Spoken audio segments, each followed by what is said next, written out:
Esther 6வது அதிகாரம் 12வது வசனத்துல, பின்பு மொர்தெகாய் ராஜாவின் அரண்மனை வாசலுக்கு திரும்பி வந்தான்.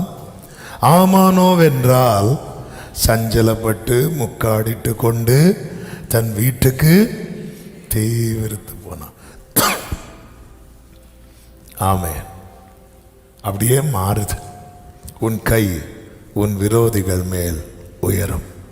3வது, எழும்ப முடியாத நிலையில் இருந்தெல்லாம் எழும்ப முடியும். 14வது வசனத்தை பாருங்கள். சிறைப்பட்டு போனவன் தீவிரமாய் விடுதலை ஆவான்.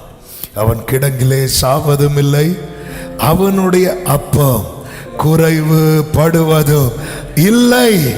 சத்தமா ஆமென் சொல்லுவோமா? தத்தளிப்பின் பாத்திரம் நீங்கட்டும். கர்த்தர் அதை நீக்குவேன் என்று வாக்கு தந்திருக்கிறார். ஆண்டவர் சமூகத்தில் ஜெபிக்கலாம்.